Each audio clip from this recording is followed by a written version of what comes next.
Innal hamdalillah nahmaduhu wa nasta'inuhu wa nastaghfiruh wa na'udzu billahi min shururi anfusina wa sayyiati a'malina man yahdihillahu fala mudilla lahu wa man yudlil fala hadiya lahu ashhadu an la ilaha illallah wahdahu la syarika lahu wa ashhadu anna Muhammadan abduhu wa rasuluh.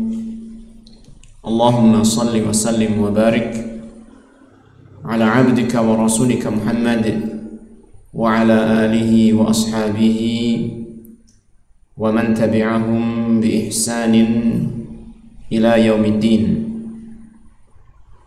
Amma ba'du. Alhamdulillah, pertama-tama kita panjatkan puji syukur kepada Allah Subhanahu wa Ta'ala yang masih melimpahkan nikmat dan karunia kepada kita semua. Terlebih adalah nikmat taufik kepada kita sehingga kita masih bisa melaksanakan ibadah kita kepada Allah Tabaraka wa Ta'ala. Termasuk diantaranya adalah kita bisa duduk-duduk bermajelis di dalam rangka untuk mempelajari perkara yang penting di dalam agama kita. Ma'asyiral ikhwah, a'azanillah wa iyyakum jami'an. Pada majelis kita kali ini, dan ini adalah majelis yang ketiga ya, pertemuan yang ketiga di dalam kita membaca risalah yang ditulis oleh Syekh Abdul Razak Al-Badr hafizahullah ta'ala, yaitu 10 qawaid fil istiqamah, 10 kaidah tentang istiqamah. Pada pertemuan kita kali ini kita masih berada di dalam kaidah yang pertama, yaitu al-istiqamah minnatun ilahiyah.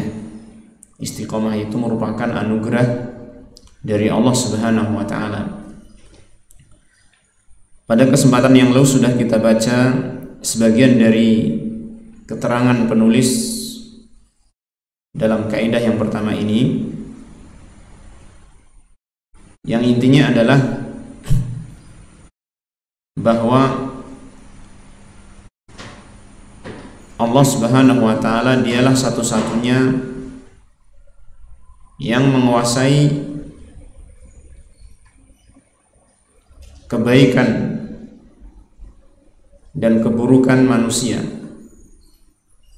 Dialah satu-satunya yang bisa memberikan hidayah kepada manusia, dan dialah yang bisa menjadikan manusia itu tersesat dari jalan yang lurus, yang mana semua itu tentunya dengan hikmah dan ilmu Allah Ta'ala yang sempurna, di mana Allah Tabaraka wa Ta'ala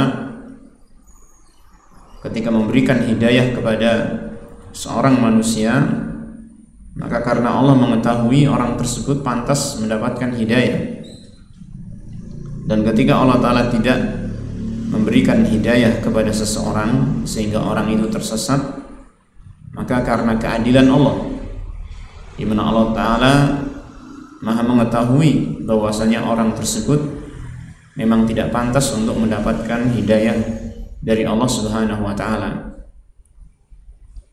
Dan penulis, yaitu Syekh Abdul Razak hafizahullah ta'ala, telah menyebutkan beberapa dalil yang menjelaskan bahwasanya hanya Allah Ta'ala yang menguasai hidayah bagi manusia.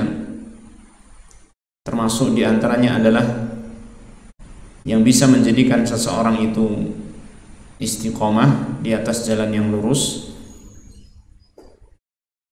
Maka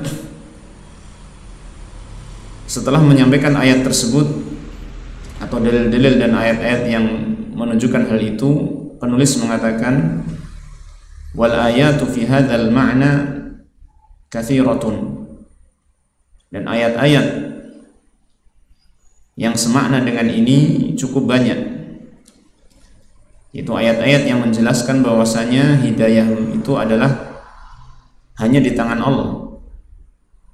Hanya Allah Ta'ala hanya Allah Ta'ala saja yang bisa menjadikan seseorang itu lurus di atas jalannya, dan hanya Allah Ta'ala saja yang bisa menyesatkan manusia.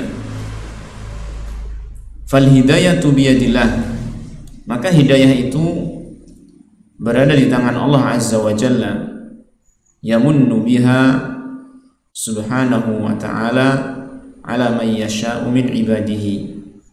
Allah Ta'ala memberikan anugerah berupa hidayah tersebut kepada siapa saja yang Dia kehendaki di antara hamba-hambanya. Ya. Kemarin kita sampai di sini ya, yang kita baca pada pertemuan yang lalu. Jadi dari apa yang disampaikan penulis sampai batas ini, maka kita telah memahami bahwasanya yang menguasai diri seorang manusia untuk bisa menjadi orang yang istiqomah hanyalah Allah, ya kan?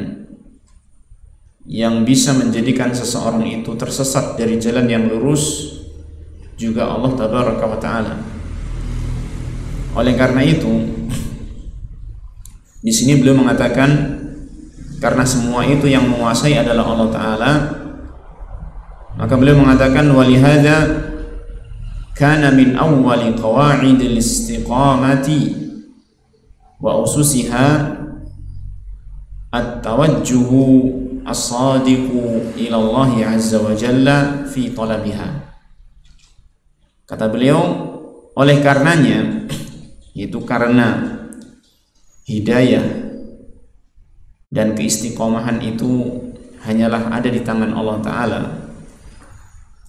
ya, karena hal itu kana min awwali qawaidil istiqamah, maka merupakan kaidah yang paling awal untuk seseorang mendapatkan keistiqomahan, wa ususiha, dan pondasi yang paling pertama untuk seseorang mendapatkan keistiqomahan adalah hendaknya orang itu at-tawajjuhus shadiqu ila Allah Azza wa Jalla fi talabiha.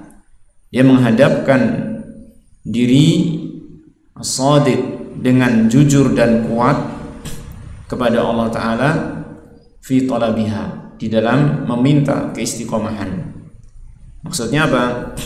Setelah kita mengetahui bahwasanya yang menguasai lurusnya seorang hamba hanyalah Allah Ta'ala, ya, dan Allah Ta'ala juga yang berhak untuk menjadikan seorang itu menyimpang dengan hikmahnya, dengan keadilannya, maka setelah mengetahui itu, semestinya orang yang berakal itu juga memahami bahwasanya untuk bisa mendapatkannya tidak ada jalan lain kecuali harus meminta kepada yang menguasai itu, ya.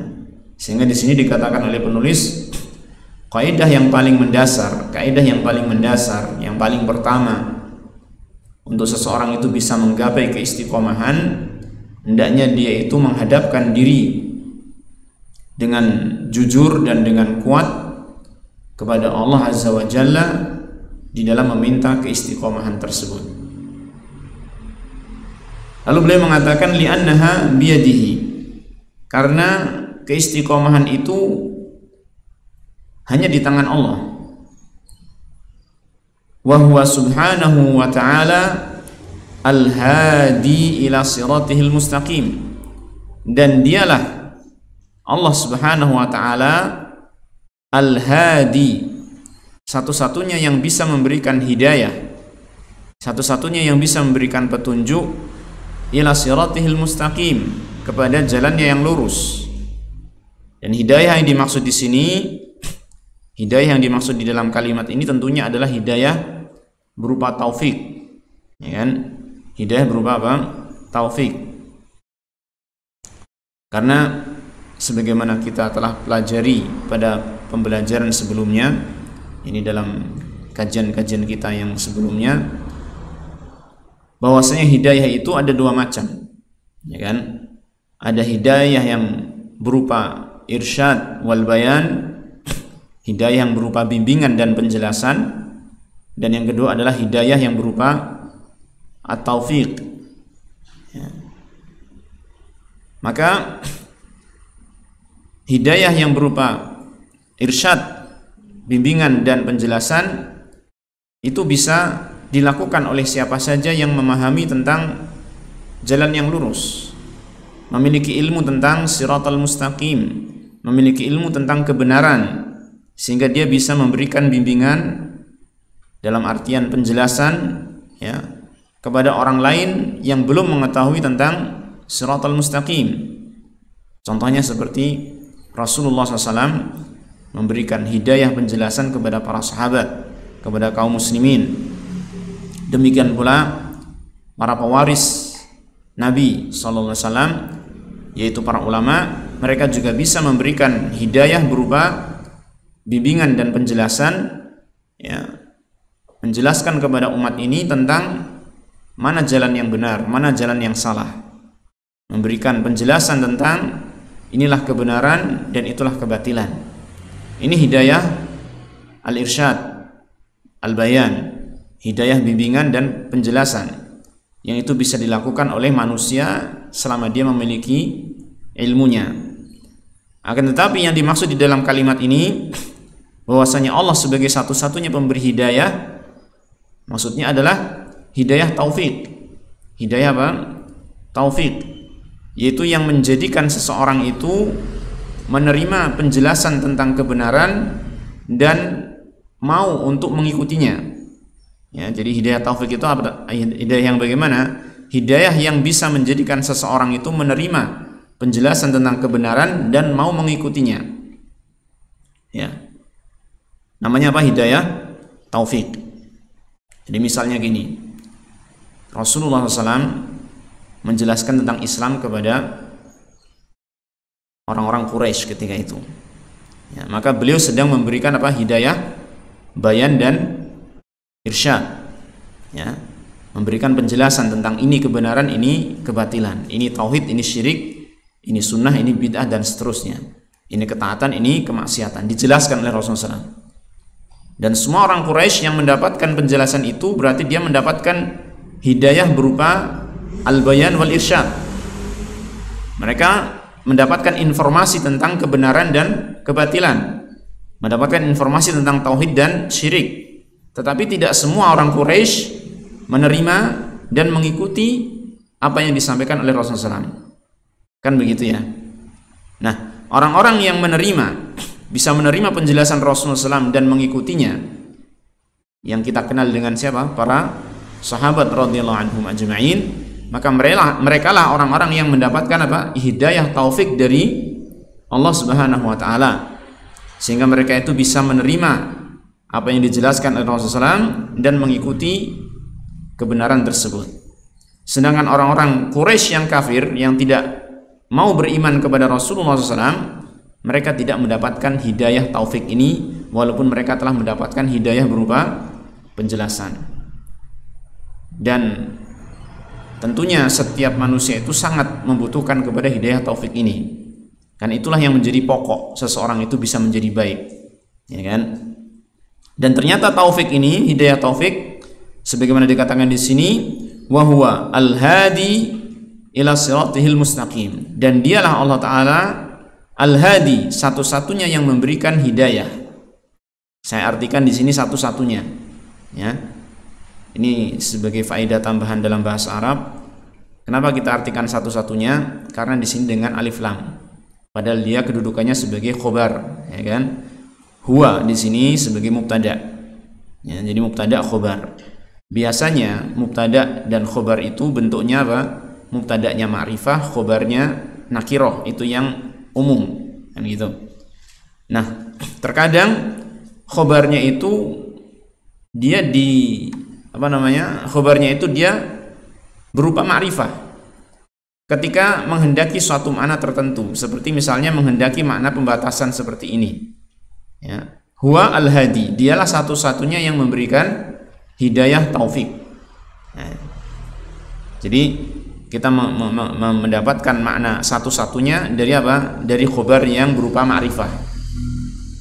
Terkadang khobar yang berupa ma'rifah itu menunjukkan bahwasanya khobar itu merupakan perkara yang sangat inti, sangat pokok di dalam apa yang disampaikan dalam mubtada. Contohnya misalnya ad-din an-nasihah. Ad-din an-nasihah. Ya. Agama adalah nasihat. Kalau kita perhatikan dalam hadis tersebut, ad-din adalah mubtada, an-nasihat adalah apa? Khobar yang dia juga ma'rifah. Maka di sini kita bisa memahami nasihat dalam agama ini merupakan perkara yang sangat pokok, yang sangat inti. Sehingga dikatakan oleh Rasulullah SAW, nasihat itu adalah nasihat lillah, wali kitabihi, wali rasulihi, wali aimatil muslimin, wa amatihim. Nasihat ini berlaku semuanya untuk semua pihak. Kan gitu. Juga al-hajju arafah. Haji itu adalah Arafah. Arafah ini ma'rifah juga, nama tempat, ya kan? Maka ini menunjukkan bahwasanya Arafah itu menjadi pokok, ya, perkara yang pokok di dalam haji. Nah, jadi ketika khobar itu disampaikan dalam bentuk kalimat ma'rifah, maka dia memberikan faedah tertentu. Tidak hanya sekedar pengkhabaran, tetapi ada faedah tambahan. Di antaranya apa? Di antaranya adalah ingin menjelaskan hasar, pembatasan. Dialah Allah Ta'ala satu-satunya Al-Hadi, yang memberikan petunjuk, yakni taufik, ya, ila siratihil mustaqim, menuju jalannya yang lurus. Nah, jadi di sini kita dapatkan karena Allah Ta'ala satu-satunya yang bisa memberikan taufik, yang menjadikan hati kita itu menerima jalan yang lurus dan mengikutinya. Karena Allah Ta'ala sajalah satu-satunya yang bisa menjadikan seseorang itu istiqomah, maka mau tidak mau kita harus apa? Meminta hal itu kepada Allah Subhanahu wa Ta'ala. Jangan sampai kita tidak memintanya kepada Allah. Karena istiqomah apa tadi? Kaidahnya adalah anugerah dari Allah. Tidak bisa kita dapatkan kecuali dari Allah Ta'ala. Maka kita harus memintanya. Maka di sini disampaikan oleh penulis teladan dari Rasulullah SAW dalam hal ini, bahwasanya beliau SAW juga meminta kepada Allah Ta'ala keistiqomahan. Wa qad kana aktsaru du'a'in nabiyyi sallallahu alaihi wasallam ya muqallibal qulub tsabbit qalbi ala dinika. Kata beliau, wa qad kana aktsaru du'a'in nabiyyi sallallahu alaihi wasallam, dan kebanyakan doa Rasul Nabi kita Muhammad sallallahu alaihi wasallam adalah apa? Ya muqallibal qulub, wahai zat yang membolak-balikkan hati, tsabbit qalbi ala dinika, teguhkanlah, tetapkanlah hatiku di atas agamamu. Ya. Jadi di sini kata Syekh bahwasanya doa ini merupakan doa yang aktsar. Aktsar itu apa? Paling banyak.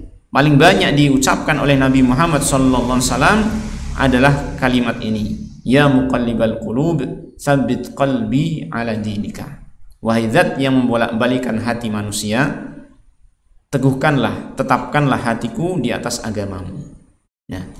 Jadi hati manusia itu kata para ulama disebut sebagai qalbun, sebagai qalb karena dia yataqallabu, katsirut taqallub, seringkali apa? Berbolak-balik, dan itu atas kehendak Allah Ta'ala.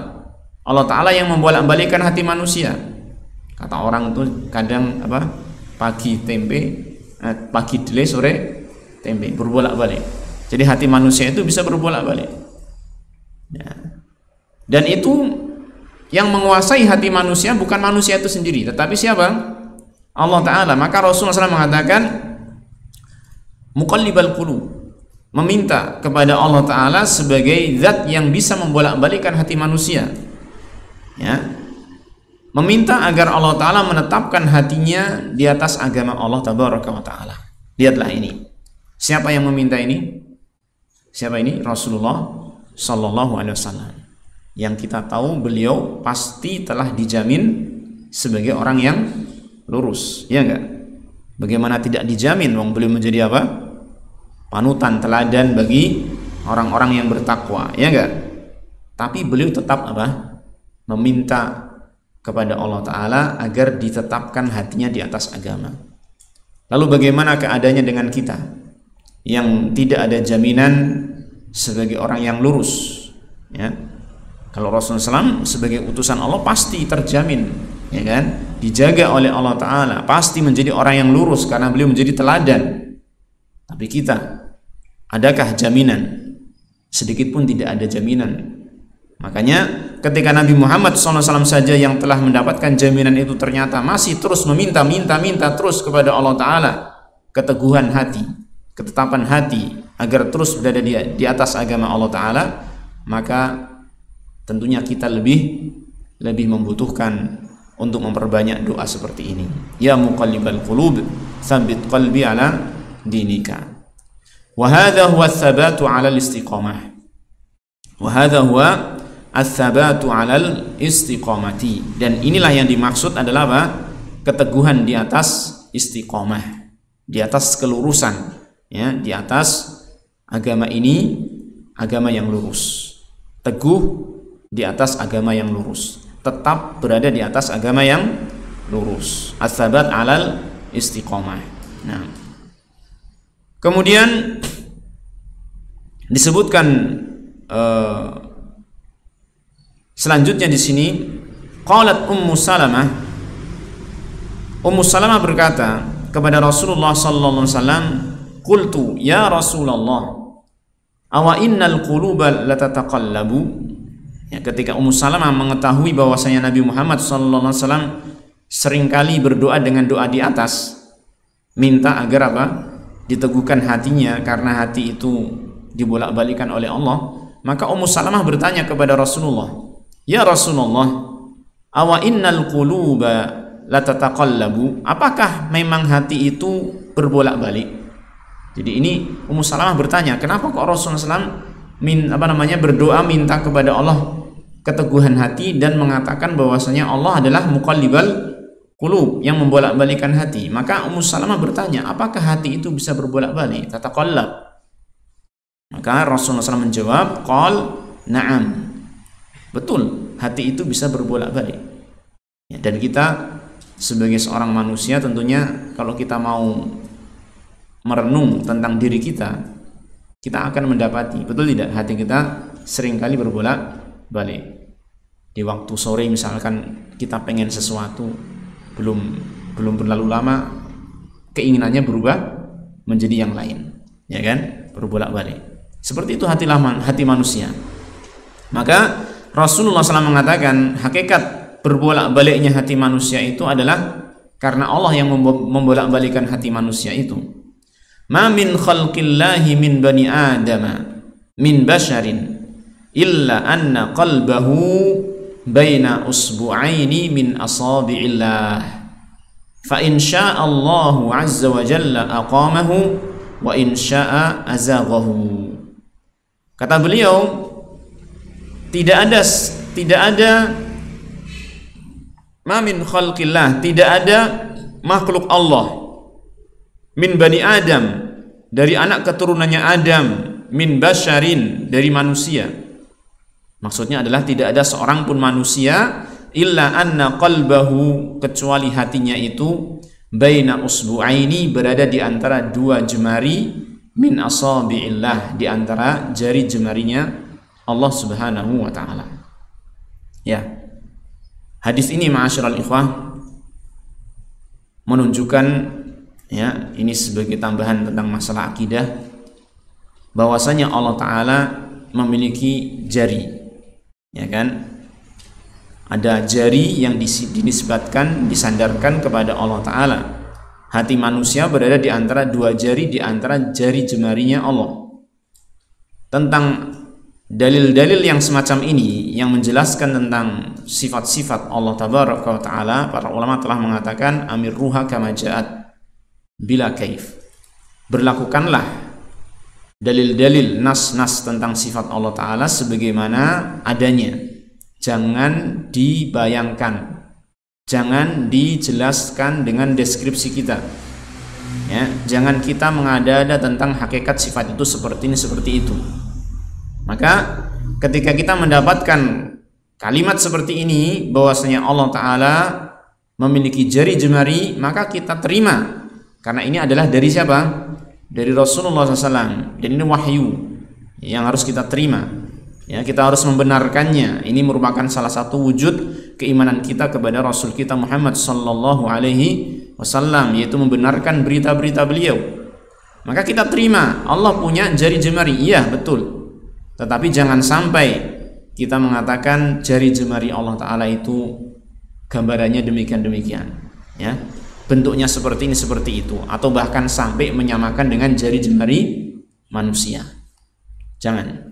Ya, tetap kita harus menerima apa yang disampaikan oleh Rasulullah SAW, tetapi kita memahami juga laisa kamitslihi syai', tidak ada sesuatu pun yang serupa dengan Allah Ta'ala. Maka kita menetapkan Allah memiliki jari jemari yang itu tentunya sesuai dengan apa? Keagungan Allah, sesuai dengan kesempurnaan Allah Tabaraka wa Ta'ala, ya. Tidak mengharuskan kita itu menyerupakan dengan makhluk, tidak pula mengharuskan kita itu mengatakan Allah punya jisim dan lain sebagainya. Tidak seperti itu. Tetapi apa? Kita mengimani apa yang disampaikan di dalam hadis ini sebagaimana adanya. Taib. Dan di sini disebutkan hati manusia itu berada di antara dua jemari Allah. Fa in syaa Allah, kalau Allah berkehendak, aqamahu, maka Allah Ta'ala akan menegakkan hati tersebut, yaitu menjadikannya lurus, ya. Allah akan meluruskan hati tersebut. Wa in syaa azaghahu, dan jika Allah berkehendak, maka Allah akan menyimpangkan hati tersebut, membelokkan hati tersebut dari jalan yang lurus, ya. Jadi yang menguasai hati manusia itu bukanlah manusia itu sendiri, tapi siapa? Allah Subhanahu wa Ta'ala. Sedangkan nanti kita akan difahamkan juga dalam kaidah-kaidah berikutnya bahwasanya keistiqomahan itu pokoknya itu ada di dalam hati, ya, pokoknya ada di dalam hati. Makanya ketika kita memahami yang menguasai hati manusia itu bukan manusia tetapi Allah, maka hendaknya kita apa? Meminta kepada Allah agar hati kita ini ditetapkan oleh Allah Ta'ala di atas kelurusannya, di atas keistiqomahannya. Jangan sampai hati kita itu dipalingkan oleh Allah Ta'ala dari jalan yang lurus, ya. Dan saya ulangi lagi, ketika kita mendapatkan kalimat wa insya azaghahu, kalau Allah berkehendak Allah akan menyimpangkan, memalingkan atau menyesatkan hati manusia, maka tentunya ini ada sebab-sebabnya, ya. Allah Ta'ala tidak akan menyesatkan hati manusia, menyimpangkan hati manusia dari jalan yang lurus, kecuali pasti ada pendahuluan dari manusia itu sendiri yang menyebabkan Allah menjadikan dia tersesat. Sebagaimana dalam surat apa itu namanya, As-Saff, ya, falamma zaghu azaghallahu qulubahum, ya, ketika Allah Ta'ala berbicara tentang orang-orang Bani Israel, falamma zaghu azaghallahu qulubahum, tatkala mereka sudah mulai menyimpang, ya kan, ada pendahuluan dari mereka, dari manusia yang milih penyimpangan, maka Allah Ta'ala menyesatkan hati-hati mereka. Nah, di sini maka kita harus memahami, kita harus memulai dulu, ya. Kita punya niatan untuk mendapatkan keistiqomahan, kita tidak punya niatan untuk menyimpang. Itu perkara yang sangat penting. Dimulai dari niat hati kita, keinginan hati kita, kehendak hati kita untuk apa? Istiqomah. Dari situlah maka kita meminta kepada Allah dan Allah akan memberikan apa? Hal tersebut kepada kita. Nah, kemudian dari dalil ini, dari doa Nabi Muhammad SAW, ya muqallibal qulub, dan juga penjelasan beliau setelah ditanya oleh Ummu Salamah, maka fal istiqamatu biyadillah, jelas bahwasanya istiqomah itu berada di tangan Allah Ta'ala.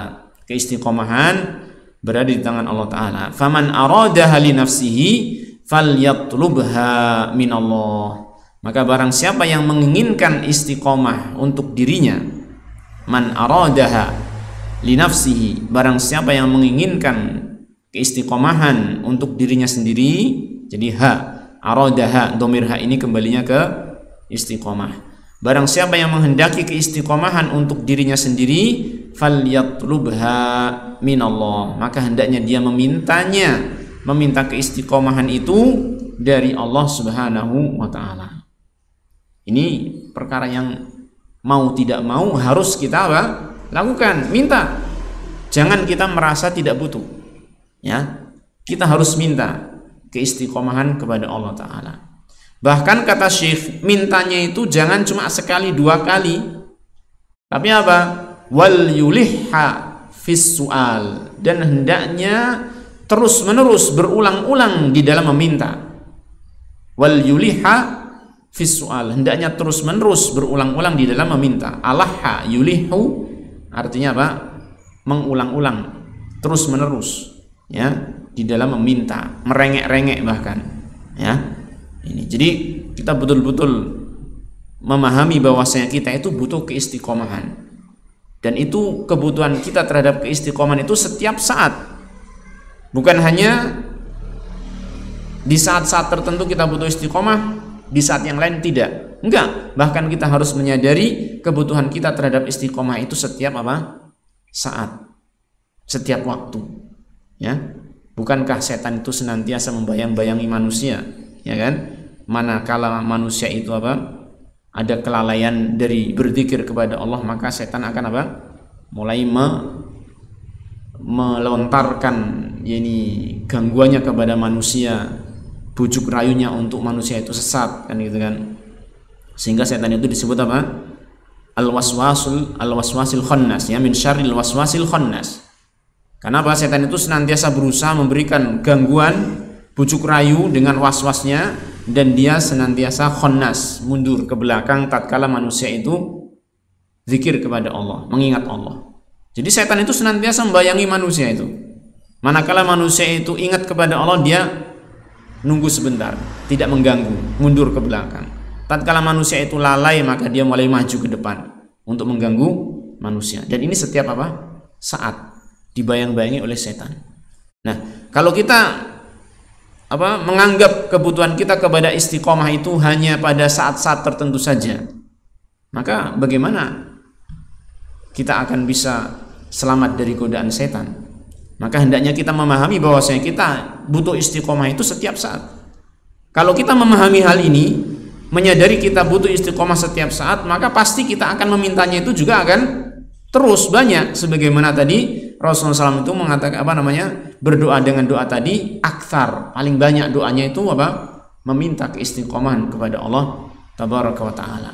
Maka di sini Syekh mengatakan wal yuliha, hendaknya terus menerus merengek-rengek di dalam meminta keistiqomahan kepada Allah Subhanahu wa taala. Kemudian disampaikan dalil berikutnya, di antara salah satu contoh doa yang Rasulullah SAW itu juga dalam doa tersebut meminta keistiqomahan kepada Allah Ta'ala, meminta taufik kepada Allah Tabaraka wa Ta'ala, adalah hadis yang menjelaskan tentang salat malamnya Rasulullah SAW. Wa qad jaa fi sahih Muslim, telah datang di dalam Sahih Muslim, min hadithi Aisyah, dari hadisnya Aisyah radhiyallahu anha, annaha su'ilat, dia pernah ditanya, yaitu Aisyah pernah ditanya, bi ayyi syai'in kana an-nabiyyu sallallahu alaihi wasallam yaftatihu salatahu minal lail. Dengan apakah, bi ayyi syai'in, dengan apakah biasanya Nabi sallallahu alaihi wasallam yaftatihu salatahu, memulai salatnya, membuka salatnya, minal lail, di waktu malam. Maksudnya ketika salat malam itu, ketika beliau memulai salatnya itu, doa pembukanya itu apa? Doa pembuka itu maksudnya apa? Iftitah atau istiftah, bisa disebut istiftah atau iftitah. Doa iftitah, yaitu yang dibaca kapan? Yang dibaca setelah takbiratul ihram, sebelum membaca Al-Fatihah, ya. Maka Aisyah ditanya kalau Nabi Muhammad SAW itu salat malam, doa iftitahnya apa? Karena memang Rasulullah SAW itu doa iftitahnya itu beraneka ragam, ya, tidak cuma satu saja. Dan ini juga merupakan pelajaran bagi kita. Hendaknya kita juga mempelajari doa-doa yang beraneka ragam di dalam ibadah kita seperti salat. Doa iftitah itu ada beberapa macam, ya kan? Yang biasanya kita baca mungkin yang apa? Ya, beda-beda, ya. Ada yang Allahumma ba'id baini wa baina khataayaya, gitu kan. Ada juga yang Allahu akbar kabira, ya. Dan ini disampaikan dalam hadis ini doa istiftah yang lain, doa iftitah yang lain, yang seringnya beliau doa dengan doa ini ketika waktu malam, ketika salat malam, Ya. Maka Aisyah menjelaskan, qalat, Aisyah berkata, idza qama minal lail, kalau beliau berdiri salat malam, qama minal lail, iftataha salatahu, beliau membuka salatnya. Iftataha, membuka salatahu, salatnya dengan mengucapkan doa ini, ya. Allahumma Rabba Jibra'ila wa Mika'ila wa Israfila Fatiras samawati wal ardi Alimal ghaibi wasyahadah Anta tahkumu baina ibadika Fima kanu fihi yakhtalifun. Nah, terus yang menjadi syahid di sini adalah kalimat selanjutnya. Ihdini limakhtulifa fihi. Perhatikan, ini kalimat ini kalau kita buka rujukannya yaitu di dalam Sahih Muslim dan juga dalam riwayat yang lain Abu Daud dan yang lainnya, bukan ikhtalaftu. Dan itu pun kalau kita pakai ikhtalaftu maknanya kurang pas. Jadi nampaknya ini ada kesalahan, ya. Jadi limakhtulifa fihi, ya. Lima ukhtulifa fihi. Jadi nggak ada tunya, itu nggak ada. Terus harokatnya apa? Ukhtulifa. Limakhtulifa fihi. Jadi diperbaiki ya itu ya. Karena ini doa yang semestinya kita ngikutin sebagaimana adanya. Ini nampaknya salah cetak. Wallahu a'lam. Ihdini limakhtulifa fihi minal haqqi biiznika innaka tahdi man tasha'u ila siratim mustaqim, ya. Nah, silakan nanti dihafal ya untuk digunakan di dalam salat malam, bahkan bisa juga digunakan dalam selain salat malam, tidak masalah. Tetapi yang sering digunakan oleh Rasulullah adalah ketika salat malam. Allahumma, kalimat Allahumma kita sudah tahu maknanya ya, artinya apa? Ya Allah. Jadi ini panggilan kepada Allah Subhanahu wa taala. Allahumma, ya Allah. Rabb Jibril, wahai Tuhannya Jibril dan Mikail dan Israfil. Rabb Jibril ya, Jibril di sini ya. Biasanya disebut Jibril juga. Rabb Jibrila wa Mikaila wa Israfil. Wahai Allah, ya Allah, Tuhannya Jibril, Mikail dan Israfil. Jadi disebutkan 3 nama siapa ini? Malaikat yang masyhur. Saya kira kita semua sudah kenal mereka ya. 3 malaikat ini ya, Jibril, Mikail dan Israfil. Siapa Jibril? Jibril itu pemimpinnya para malaikat, ya, penghulunya para malaikat. Yang Allah Ta'ala mengatakan muta'in sama amin. Malaikat Jibril itu muta'in sama. Di sana ya, di penduduk langit, di kalangan para malaikat, dia adalah malaikat yang ditaati.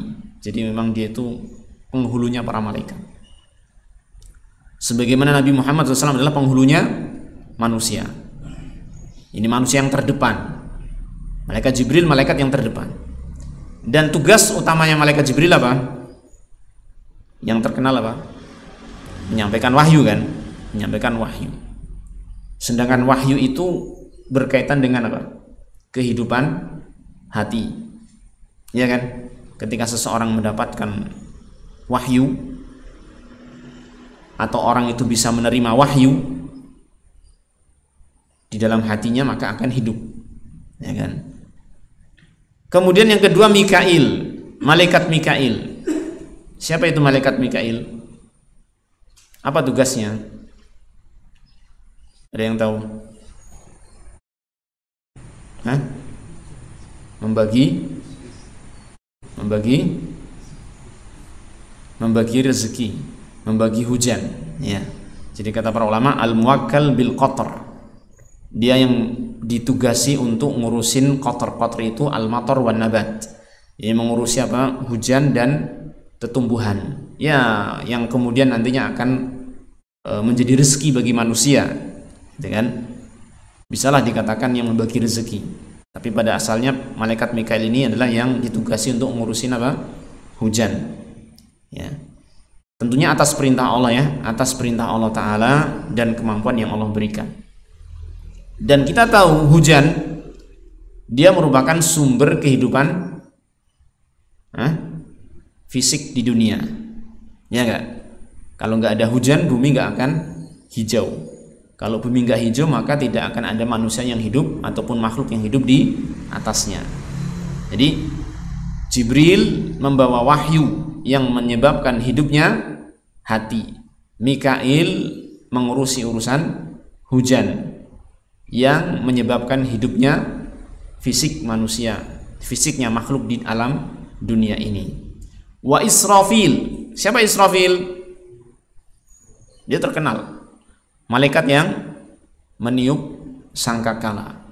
Sangkakala kapan? Ketika kiamat dan ketika dibangkitkan manusia. Meniup sangkakala ketika dibangkitkan manusia. Dibangkitkan manusia dari mati menjadi hidup di alam akhirat.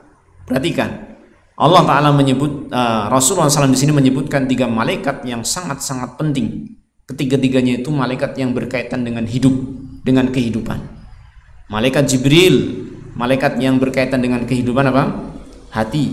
Malaikat Mikail, malaikat yang berkaitan dengan kehidupan fisik di dunia, ya kan? Malaikat Israfil berkaitan dengan kehidupan di akhirat. Ya. Sehingga ini doa yang sangat luar biasa. Rasulullah SAW menyebutkan dalam doa ini, memanggil Allah, menyeru Allah Ta'ala yang menguasai para malaikat yang berkaitan dengan kehidupan manusia. Untuk apa? Nanti kita akan tahu, agar Allah Ta'ala memberikan hidayah, keistiqomahan, agar betul-betul hidup, ya, agar betul-betul hidup, kita itu betul-betul hidup dalam kehidupan kita ini. Fatiras samawati wal ard, wahai Allah yang menciptakan langit dan bumi. Fatir yaitu khaliq. Fatir itu artinya apa? Khaliq, yang mencipta langit dan bumi. Alimal ghaibi wasyahadah, wahai Allah yang mengetahui, maha mengetahui perkara yang ghaib dan yang terang-terangan. Perhatikan ini ya, ini sekalian belajar nahwu juga nggak apa-apa. Robba, fatira, alima, ini dibaca semua mansub.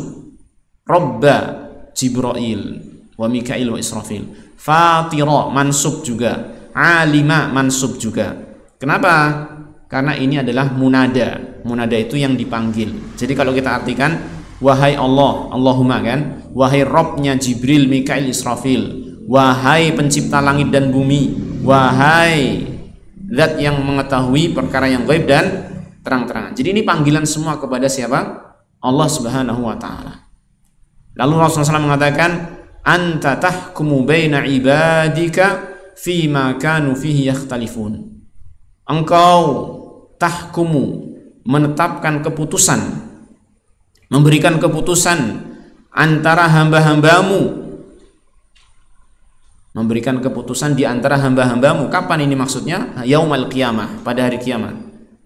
Engkaulah yang memberikan keputusan di antara hamba-hambamu fima kanu fihi yakhtalifun, di dalam perkara yang dahulu mereka berselisih tentangnya. Itu ketika di dunia manusia itu berselisih tentang apa? Tentang keimanan dan kekafiran, tentang tauhid dan syirik, ya, tentang ketaatan dan kemaksiatan. Manusia senantiasa berselisih di dunia. Ada orang yang kafir, ada orang yang mukmin, ada orang yang taat, ada orang yang maksiat, ada orang yang bertauhid, ada orang yang berbuat syirik. Dan senantiasa dua hal perkara tersebut, ya, tauhid dengan syirik, kemudian apa tadi? Iman dengan kufur, kemudian taat dengan kemaksiatan, senantiasa berseteru. Berseteru itu apa? Berselisih, ya kan? Berperang. Senantiasa apa? Berseteru antara dua hal tadi. Tauhid dengan syirik, kemudian taat dengan maksiat, kemudian iman dengan kufur. Mana yang benar? Masing-masing di dunia masih mengatakan saya yang benar, gitu kan? Bahkan orang kafir pun mengatakan dia benar, kan gitu kan? Maka keputusannya akan jelas nanti di akhirat. Walaupun kita sebagai orang muslim mukmin telah mengetahui yang benar adalah yang datang dari sisi Allah Ta'ala, tetapi bagi seluruh umat manusia akan jelas mana yang benar nanti di akhirat. Karena Allah Ta'ala dialah yang memberikan keputusan hukum nanti di akhirat antara manusia dalam perkara-perkara yang mereka perselisihkan, sehingga nanti akan jelas di akhirat nanti, oh ini yang beriman Allah akan berikan apa? Pahala yang sangat banyak, diberikan kenikmatan, dimasukkan ke dalam surga, menjadi jelas inilah yang benar. Dan orang-orang yang kafir Allah Ta'ala berikan siksaan kepada mereka, dan itu selama-lamanya azab yang pedih, menunjukkan bahwa mereka adalah orang yang salah. Dan itu jelas ketika di hari kiamat nanti. Tapi ketika di dunia, bagi manusia itu masih banyak yang belum tahu. Maka ini doa diucapkan kapan? Ketika di dunia kan? Maka Rasulullah mengatakan, ihdini limakhtulifa fihi minal haqqi biidnik. Ihdini, berikanlah hidayah kepadaku. Maksudnya taufik, ya kan? Berikanlah hidayah kepadaku. Kata para ulama yang mensyarah doa ini, sabitni, teguhkanlah diriku, ya, limakhtulifa fihi, terhadap perkara yang diperselisihkan, yaitu berupa kebenaran, minal haqqi. Teguhkanlah aku terhadap kebenaran yang diperselisihkan oleh manusia. Jadi ketika kita sudah mengetahui tentang suatu kebenaran dan kita sudah mendapatkan hidayah, taufik untuk mengikuti kebenaran tersebut, maka kita minta kepada Allah agar apa? Diteguhkan di atas kebenaran tersebut. Biiznika, dengan izinmu, ya, dengan pertolonganmu, dengan taufikmu. Jadi ini meminta kepada Allah Ta'ala agar kita apa? Tetap teguh di atas kebenaran, seandainya kita sudah berada di atasnya. Dan seandainya orang itu belum berada di atasnya, maka apa? Minta agar diberi taufik agar dia bisa meniti jalan kebenaran tersebut. Kan gitu. Lalu Rasulullah SAW menutup doa ini dengan mengatakan, innaka tahdi man tasha'u ila siratim mustaqim. Sesungguhnya engkau memberikan petunjuk kepada siapa saja yang engkau kehendaki menuju jalan yang lurus. Ya, ini. Fahadha kana alaihi salatu wassalamu yaquluhu kulla lailatin. Maka doa ini beliau sallallahu alaihi wasallam seringkali membacanya atau senantiasa membacanya setiap malam. Fiftitahihi li salatil lail, di dalam iftitahnya beliau untuk salat malam. Beliau mengatakan apa? Innaka tahdi man tasha'u ila siratim mustaqim. Sesungguhnya engkau ya Allah, engkaulah yang memberikan hidayah, taufik kepada siapa saja yang engkau kehendaki menuju jalan yang lurus. Nah, jadi di sini kita lihat sudah dijelaskan oleh Syekh bahwasanya menguasai hidayah, taufik hanya Allah. Dan ini telah difahami oleh Rasul kita Muhammad sallallahu alaihi wasallam, walaupun beliau adalah orang yang sudah terjamin lurusnya, tetap beliau meminta hal tersebut kepada Allah Ta'ala. Ini menunjukkan bahwasanya kita lebih penting, lebih berhak lagi untuk memperbanyak doa-doa semacam ini. Ya, maka Syekh mengatakan, walamma, kita lihat sampai berapa ya? Masih panjang kayaknya. Waduh, 2 halaman. Sebenarnya pengen selesai malam ini, tapi enggak tahu nanti. Walamma kana hadzal matlabu ay su'al Allah Ta'ala al-hidayata a'zamal matalibi wa ajallaha, awjaba Allah subhanahu wa ta'ala ala ibadihi an yas'aluhu al-hidayata ila siratihil mustaqim marratin mutakarriratin mutakarriratan, harusnya ya, yas'aluhu al-hidayata ila siratim mustaqim marratin mutakarriratan, karena dia sebagai maf'ul mutlaq di sini, naib anil maf'ulil mutlaq, jadi mansub. Baik, tatkala permintaan ini yaitu meminta kepada Allah hidayah, taufik, adalah a'zamal matalibi, adalah permintaan yang paling agung, wa ajallah, dan yang paling besar. Jadi kebutuhan manusia terbesar itu harus kita fahami, bukanlah kebutuhan terhadap makanan, minuman, pakaian, terus apa lagi satunya, papan, ya, pangan, sandang, papan, itu yang katanya sebagai apa, kebutuhan primer.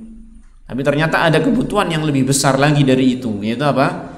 Kebutuhan untuk mendapatkan hidayah dari Allah Ta'ala. Maka kata beliau, tatkala permintaan kepada Allah Ta'ala hidayah adalah permintaan yang sangat agung, sangat besar, bahkan dia paling agung, paling besar, maka aujaballahu subhanahu wa ta'ala ala ibadihi, Allah mewajibkan kepada hamba-hambanya ayyas'aluhul hidayata, agar mereka meminta kepada Allah hidayah ila siratihil mustaqim, menuju jalan yang lurus, marratin mutakarriratan. Jadi memintanya dengan berkali-kali, berulang-ulang. Jadi meminta hidayah ini dengan permintaan yang tidak hanya sekali, berkali-kali, berulang-ulang. Ya, fil yaumi wal lailah, yang itu dilakukan setiap hari dan malam, setiap malam dan siang. Fil yaumi wal lailah, siang dan malam, tiap hari dia diwajibkan untuk meminta hidayah. Jadi masya Allah, ini kita lihat apa ya, betapa sayangnya Allah kepada kita, ya enggak? Betapa sayangnya Allah kepada kita, di mana kita itu, ya gimana ya menjelaskannya, kita itu paling butuh kepada hidayah, dan Allah telah mengarahkan kita kepadanya, bahkan mewajibkan kita itu untuk memintanya kepada Allah, dan Allah juga yang akan memberinya. Ya, jadi sudah Allah yang ngasih, yang apa namanya, yang akan menjadikan manusia lurus. Allah juga yang mengarahkan manusia untuk minta kepada Allah. Allah juga yang memberikan taufik.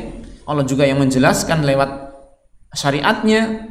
Maka sungguh Allah Ta'ala itu sudah sangat-sangat rahmat kepada kita, kasih sayang kepada kita dengan menjelaskan ini semua, ya, mengarahkan kita semua untuk mendapatkan kebaikan. Kurang apa lagi coba, ya kan? Maka hendaknya kita itu betul-betul pasrah kepada Allah Ta'ala, melaksanakan apa yang diperintahkan oleh Allah Ta'ala. Jadi Allah mewajibkan kita itu untuk minta hidayah kepadanya, menuju jalan yang lurus setiap hari, setiap siang dan malam, berkali-kali. Kapan itu? Wadzalika fi suratil Fatihah, yaitu di dalam surat Al-Fatihah. Ihdinas siratal mustaqim siratal ladzina an'amta 'alaihim ghairil maghdubi 'alaihim waladdallin. Ya, dalam surat Al-Fatihah kita membaca ini, kalimat ini. Ihdina, tunjukilah kami, berikanlah hidayah kepada kami, berikanlah taufik kepada kami, as-siratal mustaqim, menuju jalan yang lurus. Ini kalau kita atau para ulama mensyarah, ya. Kalau para ulama mensyarah kalimat ini panjang, ya kan? Ihdinas siratal mustaqim. Ya. Siratal ladzina an'amta 'alaihim, yaitu jalannya orang-orang yang telah Engkau beri nikmat kepada mereka. Ghairil maghdubi 'alaihim, bukan jalannya orang yang dimurkai, waladdallin, bukan pula jalannya orang yang tersesat. Ya. Jadi di dalam surat Al-Fatihah yang kita diwajibkan untuk membacanya setiap kapan? Salat, setiap rakaatnya kita diwajibkan baca surat Al-Fatihah, kan?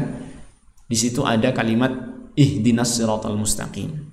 Berarti kita diwajibkan oleh Allah untuk minta apa? Hidayah, ya kan? Hidayah menuju jalan yang lurus, dan Allah juga sudah menjelaskan jalan yang lurus itu seperti apa, sehingga apa yang kita minta itu sebenarnya bukan minta tanpa pengetahuan, bukan minta sesuatu yang kita nggak tahu. Bahkan Allah sudah menjelaskan jalan yang lurus itu ini loh, ya, siratal ladzina an'amta 'alaihim, jalannya orang yang telah mendapatkan nikmat dari Allah, bukan jalannya orang yang dimurkai, bukan pula jalannya orang yang sesat. Kalau kita lihat penjelasannya para ulama, ini adalah jalan yang menggabungkan antara dua perkara, yaitu ilmu yang bermanfaat dan amal yang saleh. Jadi nikmat yang Allah berikan kepada orang-orang yang meniti jalan yang lurus, nikmat berupa dua hal. Nikmat berupa ilmu yang bermanfaat dan amal saleh. Ya. Sedangkan orang yang dia punya ilmu tapi dia tidak mengamalkannya menjadi amal yang soleh, maka jadilah dia orang yang apa? Dimurkai. Sudah punya ilmu tapi nggak mau mengamalkan. Dan orang yang semangat melakukan amal tanpa didasari ilmu, maka dia adalah orang yang apa? Sesat. Ya kan? Maka jalan yang lurus ini sudah diterangkan oleh Allah. Dan itu yang bisa menjadikan seseorang meniti jalan tersebut hanya Allah. Maka Allah mengarahkan kita, membimbing kita untuk memintanya setiap saat ketika sholat. Ihdinas siratal mustaqim. Baik, maka di sini ada sebuah tanbih yang sangat bagus bagi kita semua, ya kan? Qala ba'du ahli ilmi, sebagian ulama mengatakan, yambaghi ayyunabbahal awammu, hendaknya diberikan peringatan kepada orang awam, termasuk kita-kita ini, ya. Ila anna hadza du'a, bahwasanya kalimat ini, kalimat apa? Ihdinas siratal mustaqim ini adalah doa. Kita harus perhatian ini. Ya, ketika kita sholat baca Al-Fatihah, jangan cuma sekedar baca saja tanpa penghayatan, tanpa menyadari kalau ini adalah apa? Doa. Ini harus kita pahami. Ini doa loh. Ya kan? Fa indama taqulu ihdinas siratal mustaqim, ketika kamu mengatakan ihdinas siratal mustaqim, anta tad'ullah, maknanya kamu sedang berdoa minta kepada Allah bihadhihi da'wati allati aujabaha Allahu 'alaika 17 marrah fil yaumi wal lailati bi'adadi raka'ati shalatil maktubah. Kita ringkas, kita cepatkan ya. Ketika Anda mengatakan ihdinas siratal mustaqim, maknanya Anda sedang berdoa, meminta kepada Allah dengan doa yang Allah wajibkan kepadamu 17 kali setiap siang dan malam sebanyak rakaat salat yang wajib. Ya kan, salat wajib itu berapa rakaat sehari semalam? 17. Ya kan, 2 4 4 3 4 17, hitung sendiri. Ya. Setiap itu, ya kan. Jadi minimalnya 17 kali kita diwajibkan baca itu. Walihada, oleh karenanya, jadi setelah diingatkan oleh penulis bahwa ini itu doa loh, ini doa, jangan sembarangan, ini doa, kita sedang minta kepada Allah. Walihada, oleh karenanya, yambaghi 'alal muslim, selayaknya bagi setiap muslim, ayyastash'ira anna hadza doa, hendaknya dia menyadari ini adalah apa? Doa. Jadi kalimat ihdinas siratal mustaqim ini kita sedang doa gitu loh. Jangan kita melaluinya begitu saja tanpa penghayatan, ya, minta kok orang gagas gitu loh, ya, minta kok nggak perhatian, ya enggak. Namanya orang minta itu mestinya apa? Perhatian dengan apa yang dia ucapkan dalam permintaannya, kan gitu, ya enggak. Kalau misalkan antum minta kepada orang tua antum tentang suatu apalah kebutuhan antum, tapi dengan ucapan yang nggak perhatian gitu kan, kayak orang istilahnya apa sih, ngomyang ya, apa namanya itu, ngigau ya kan, ngomong tapi tanpa perhatian. Kira-kira orang tua itu mau nggak ngasih ke kita ketika kita mintanya caranya seperti itu?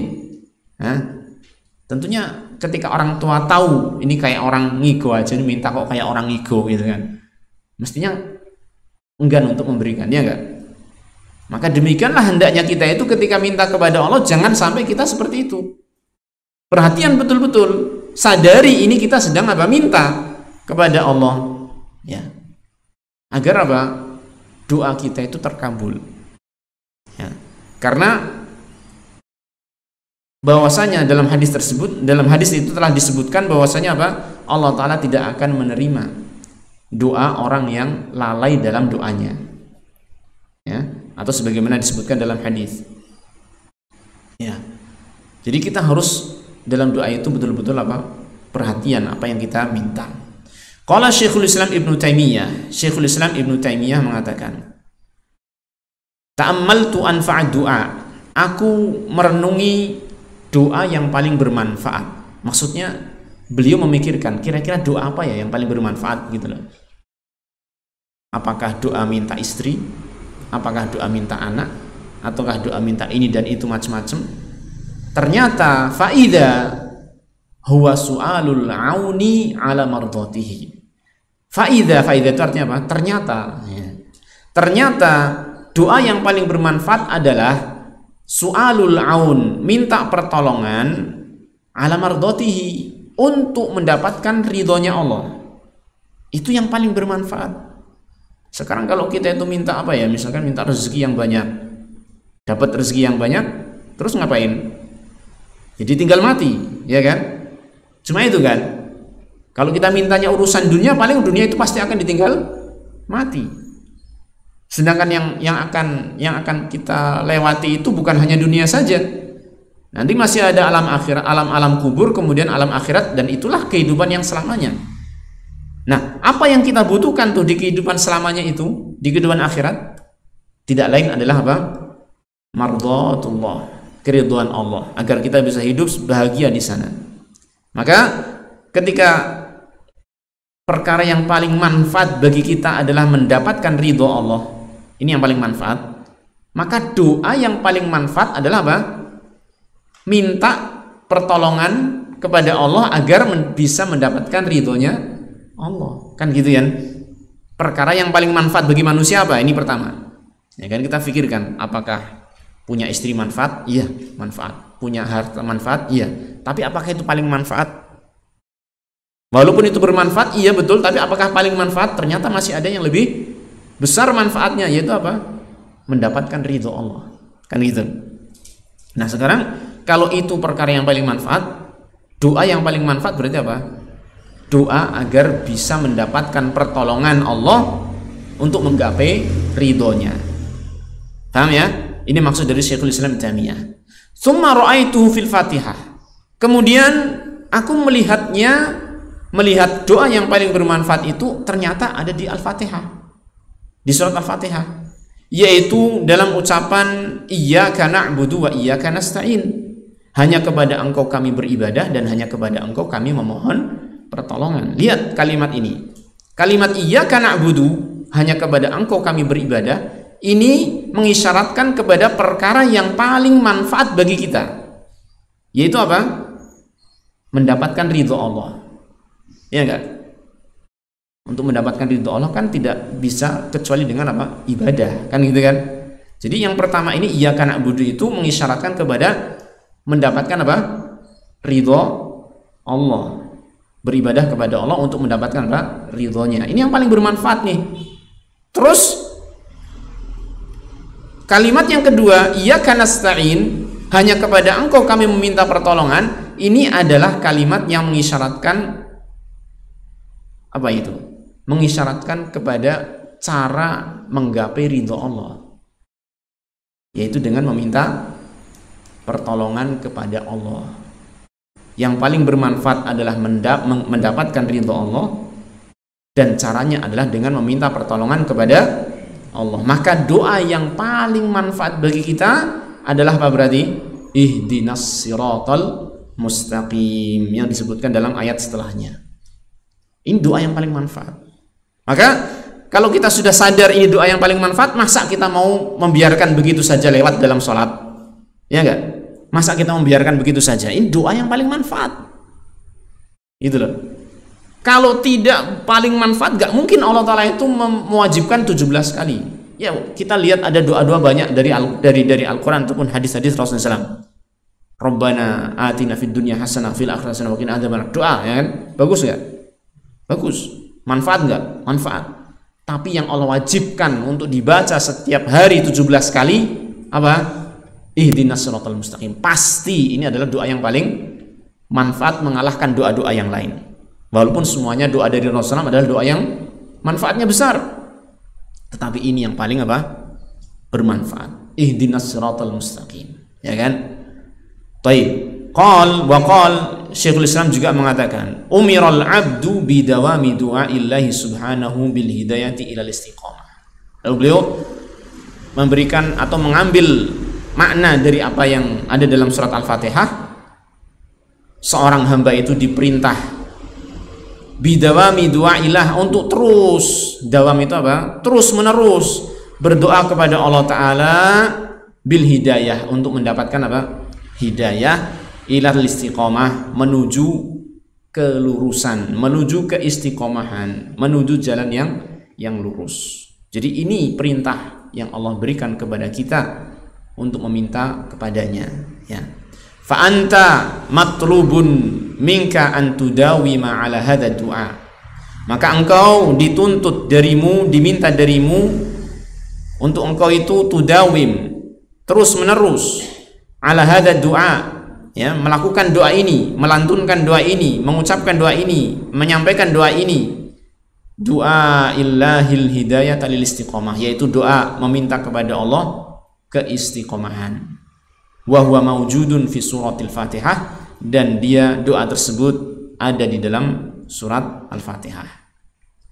Wa kana Al-Hasanul Basri rahimahullah idza qara'a qaulallahi ta'ala innal ladzina qalu rabbuna Allahu tsumma istaqamu qala Allahumma anta rabbana farzuqnal istiqamah.